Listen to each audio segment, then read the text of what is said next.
आपके साथ मैं रचना बंसल। आज करगिल विजय दिवस पूरा देश मना रहा है।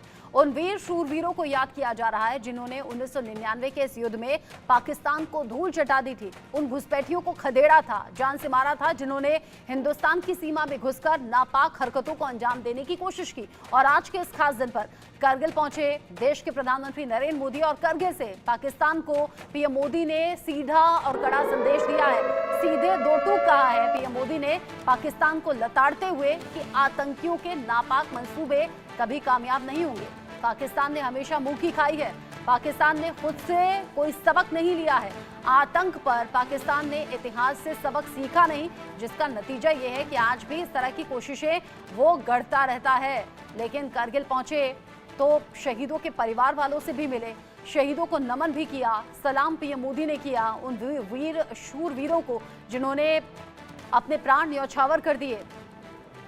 1999 के कारगिल के इस युद्ध में जिन शहीदों ने शहादत दी, अपने प्राण न्यौछावर किए, उन शहीदों को याद किया, श्रद्धा सुमन अर्पित किए, शहीद के परिवार वालों से भी मिले, हाथ जोड़कर प्रणाम किया पीएम मोदी ने। लेकिन साथ ही साथ पड़ोसी देश या फिर ये कहिए दुश्मन देश पाकिस्तान को सीधा और कड़ा संदेश भी दिया और ये बता दिया कि पाकिस्तान ने न खुद से कोई सबक लिया है, ना ही इतिहास से कोई सबक लिया है। लगातार मुंह की खाता है पाकिस्तान, बावजूद इसके ना तो संभलता है ना ही सुधरता है। दोगला पाकिस्तान जब रह रहकर इस तरह की कोशिश करता है, जिसका असर जम्मू कश्मीर के अलग अलग हिस्सों में हम पिछले कुछ दिन से लगातार देख भी रहे हैं, उस पर सीधा बड़ा संदेश या ये कहिए कड़ा संदेश पीएम मोदी ने पाकिस्तान में आतंक के आकाओं तक पहुंचाया है। क्या कहा, सुनिए। अतीत में जितने भी दुष्प्रयास किए उसे मुंह की खानी पड़ी है, लेकिन पाकिस्तान ने अपने इतिहास से कुछ नहीं सीखा है। वो आतंकवाद के सहारे, प्रॉक्सी वॉर के सहारे अपने आप को प्रासंगिक बनाए रखने का प्रयास कर रहा है। आज जब मैं उस जगह से बोल रहा हूं जहां आतंक के आकाओं को मेरी आवाज सीधे सुनाई पड़ रही है, मैं आतंकवाद के इन सरपरस्तों को कहना चाहता हूं कि उनके नापाक मंसूबे कभी कामयाब नहीं होंगे। आतंकवाद को हमारे जाबाज पूरी ताकत से कुचलेंगे। दुश्मन को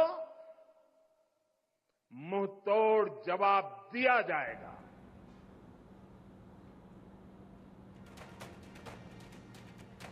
मुंह तोड़ जवाब देने की बात प्रधानमंत्री नरेंद्र मोदी ने कह दी है और ये भी बता दिया कि कैसे रह रहकर जब पाकिस्तान की तरफ से ऐसी हिमाकत की गई तो फिर पाकिस्तान को मुंह की खानी पड़ी है। ऐसा ही 3 मई 1999 को भी हुआ था। करगिल में जब घुसपैठियों ने भारत की सीमा में घुसकर नापाक इरादों को अंजाम देने की कोशिश की, सेना के जवानों को ये देखकर समझने में देर नहीं लगी कि घुसपैठिए गलत इरादों के साथ सीमा में घुस आए हैं। उसके बाद कुछ चरवाहों ने, जैसे ही घुसपैठियों ने देश की सीमा में एंट्री ली, कुछ चरवाहों ने उन्हें देखा, सेना को इसकी जानकारी दी गई। सेना जब पहुंची तो इन घुसपैठियों ने सेना के 5 जवानों को भी शहीद कर दिया और उसके बाद सुरक्षा बल और सेना मुस्तैदी से अपनी ड्यूटी पर डट गए, क्योंकि अनुमान नहीं था कि घुसपैठियों के जरिए इस तरह की घटना को अंजाम दिया जाएगा। कारगिल का यह हिस्सा जहां पर ठंड बहुत ज्यादा रहती है, माइनस में टेम्परेचर रहता है, सर्दियों के मौसम में तो खासकर -50 डिग्री सेल्सियस तक ये तापमान पहुंच जाता है और उस वक्त पर सर्दी के ऐसे मौसम में ही वहां से पहरा हटा दिया जाता था। लेकिन अभी जब 3 मई का मैंने जिक्र किया, अभी भी पारा लुढ़का हुआ है, करीब -20 डिग्री तक भी ये पारा रहता है, जिसमें आप पीएम मोदी को भी इन कपड़ों में देख रहे हैं, जो कि ठंड से बचने वाले कपड़े हैं। वहां सेना के जवान भी मुस्तैदी से विपरीत परिस्थितियों में 24 घंटे 7 दिन पहरा देते हैं। देश की सीमा पर रक्षा के लिए, देश की रक्षा के लिए पहरा देते हैं। ऐसे में ऐसा ही पहरा 3 मई 1999 को कुछ सेना के जवानों के जरिए दिया जा रहा था। लेकिन ऐसे में ताक लगाकर, पहले से घात लगाकर जो बैठे घुसपैठिए थे, न सिर्फ वो यहाँ हिंदुस्तान की सीमा में घुसे, बल्कि उन्होंने सेना के जवानों को भी नुकसान पहुंचाया। हमारे 5 जवान उसमें शहीद हो गए। इधर से सेना ने मोर्चा संभाला और फिर धीरे धीरे होते होते सेना और सरकार ये समझ चुकी थी कि हालात यहाँ पर किस तरीके से बने हुए हैं। 84 दिन का ये पूरा संघर्ष रहा और 84 दिन बाद यानी कि आज के दिन 26 जुलाई 1999 जब विजय पताका यानी कि तिरंगा उन हिस्सों में लहराया गया जहां पर घुसपैठियों ने कब्जा करने की कोशिश की। घाटी में पाकिस्तान नापाक साजिशें लगातार रच रहा है, जम्मू कश्मीर में आतंकियों को भेज रहा है। पिछले कुछ दिन में घटनाएं बहुत तेजी से बढ़ी हैं। घुसपैठ में आतंकियों की मदद भी यहां पर कुछ लोगों के जरिए हो रही है। आतंकियों को हथियार मुहैया करवाए जा रहे हैं। ये खुलासा तब हुआ जब सेना ने घुसपैठ की कोशिश कर रहे आतंकियों को मार गिराया और उसके पास से जो सामान मिला उससे ये साफ हो गया कि पाकिस्तान की नापाक साजिश इसके पीछे है, जो अब खुलकर सामने आ गई है। आतंकी के पास से आधुनिक हथियार और रेडियो सेट भी मिले जो पाकिस्तानी सेना इस्तेमाल करती है। पिछले 1 महीने में सरहद पार से घुसपैठ की कई कोशिशें की गई हैं, जहां पर आतंकी जम्मू कश्मीर में दाखिल होने की कोशिश करते हैं या फिर कुछ दाखिल हुए भी हैं, जिनसे लगातार सेना की मुठभेड़ हो रही है। कई आतंकी जम्मू के जंगलों में छिपे हैं और बिल में छिपे आतंकियों की तलाश में सेना सर्च ऑपरेशन चला रही है। आज सुबह ही हमने खबर आपको दी थी, जहां पर स्पेशल ऑपरेशन तेज किया गया है। राजौरी के जंगलों से लेकर कुपवाड़ा तक चप्पे चप्पे पर सुरक्षा बलों की कॉम्बिंग चल रही है। साथ ही आतंकियों के मददगारों पर भी एक्शन जारी है। कल कठुआ से आतंकवादियों के 2 मददगारों को गिरफ्तार किया गया, जिनसे पूछताछ जारी है। लेकिन सवाल ये कि घाटी में आतंकियों के कितने मददगार हैं और आतंकियों को घाटी में भेज रहे पाकिस्तान का इलाज आखिर है क्या? ये जो कारगिल युद्ध हुआ था, इसमें भी पाकिस्तानी सेना ने घुसपैठियों की मदद की थी, जिसके बाद मुंह की खानी पड़ी पाकिस्तान को। अभी हालात क्या हैं, इंतजाम क्या है और पाकिस्तान का इलाज क्या है, रिपोर्ट देखिए।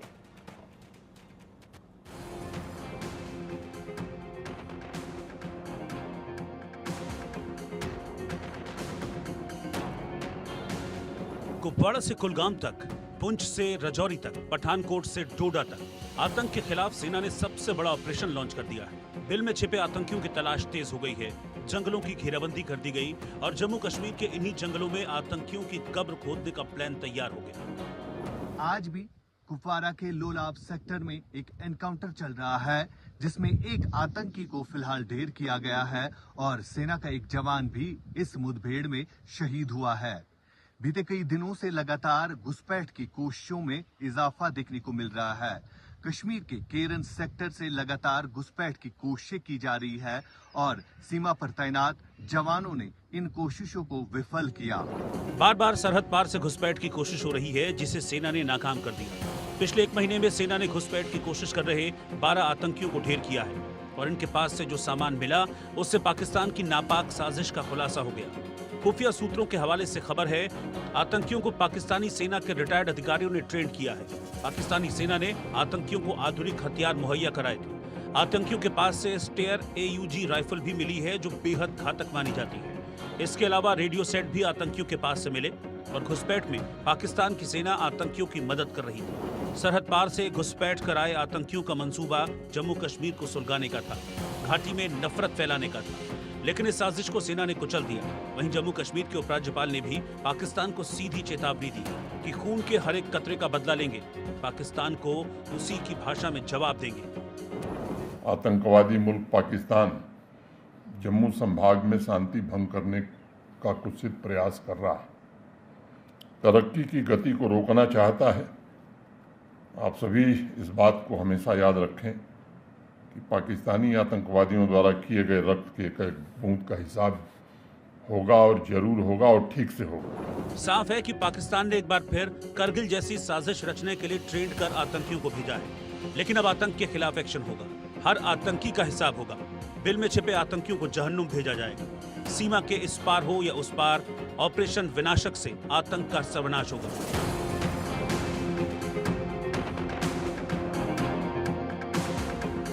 Bureau report, India news.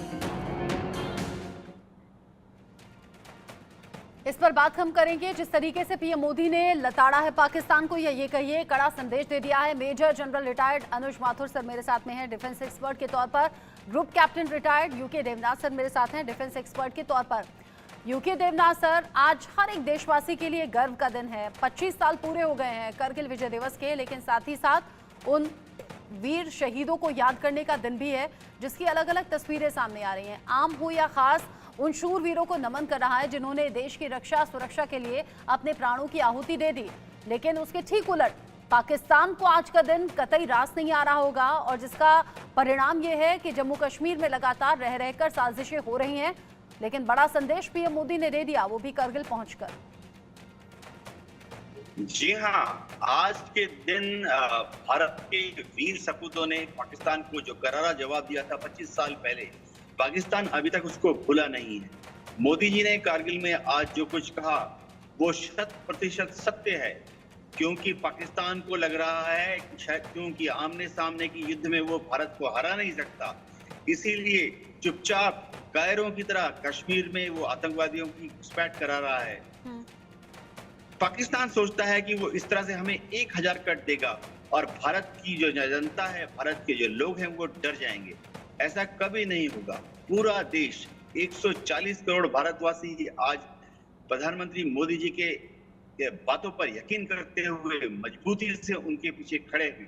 अगर पाकिस्तान ने फिर से कोई घुसपैठ की और भारत की तरफ टेढ़ी नजरों से देखा, जैसा कि कारगिल में करने की कोशिश की, तो भारत की फौज, आर्मी, नेवी और एयरफोर्स उसका बहुत ही कड़ा जवाब देगी।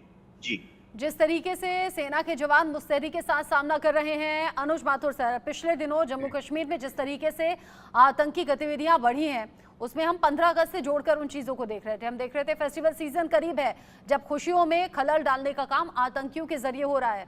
हमारे जहन से ये कैसे निकल गया कि करगिल विजय दिवस, जो कि जख्मों को हरा करने जैसा है पाकिस्तान के लिए, इसलिए भी रह रहकर ये कोशिशें अभी इस वक्त पर अंजाम दी जा रही होंगी शायद।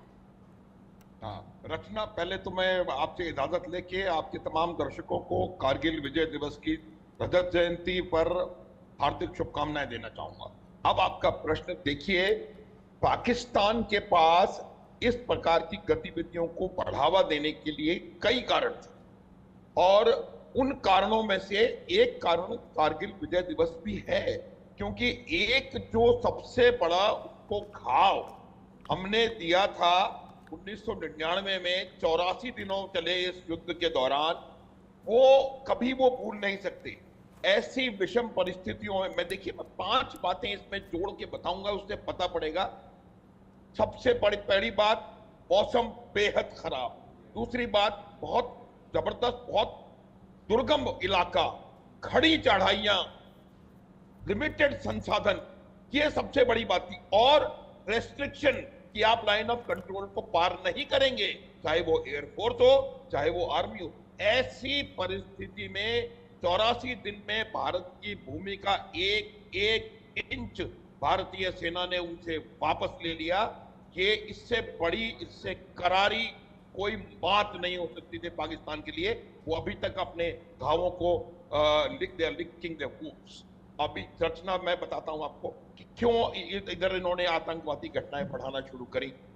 एक ये बात तो है ही, उसके अलावा ये अमरनाथ यात्रा, उसके अलावा जो इलेक्शंस हो रहे हैं, 2 चीजें। एक तो इलेक्शन जो हो गया, जिसमें जम्मू कश्मीर में लोकसभा इलेक्शन में बाकी कई राज्यों के मुकाबले कहीं ज्यादा आपको मतदान देखने को मिला, और दूसरा जो स्टेट असेंबली इलेक्शन होने वाले हैं आने वाले समय में, तो वो नहीं चाहते कि कोई भी ऐसी चीज भारतवर्ष में, खास करके कश्मीर, जम्मू कश्मीर के इलाके में दिखाई दे बहुत तेजी से और उभर करके, जिससे कि ये लगे कि वहां हालात बिल्कुल सामान्य है, जो कि हैं। इसलिए उन्होंने इस चीज को एक्टिवेट करने की कोशिश करी। ये बात हम पहले भी डिस्कस कर चुके हैं रचना, कि ये जम्मू के इलाके में, जम्मू डिवीजन में क्यों बढ़ रहा है। उसकी वजह यह है कि घाटी में बहुत जबरदस्त उनके ऊपर दबाव है, ना तो वो इन्फिल्ट्रेट कर पा रहे हैं, ना वो काउंटर टेरर जो ग्रिड है उससे निकल के बाहर आ पा रहे हैं, ना रियर एरिया की सिक्योरिटी ग्रिड से निकल करके बच के जा पा रहे हैं। तो उनके पास कोई चारा नहीं है जम्मू में आने के अलावा।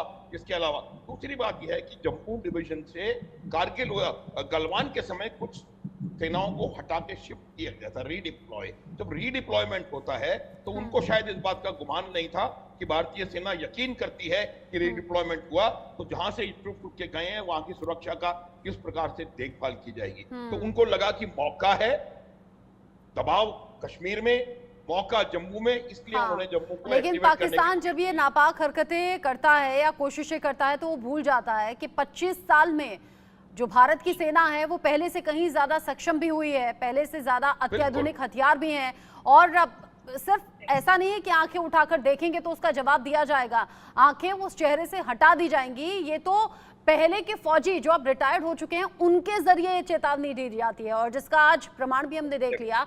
देश के प्रधानमंत्री नरेंद्र मोदी ने भी कुछ उसी तरीके से ललकारा या लताड़ा है पाकिस्तान को। आप दोनों मेरे साथ में रहिएगा, यूके देवनाथ सर, अनुज माथुर सर, चूंकि अभी हम करगिल विजय दिवस को लेकर बात कर रहे थे, लेकिन आगे जो खबर है वो जर्मनी से मस्जिद के खिलाफ हुई कार्रवाई को लेकर है। बवाल मचा है।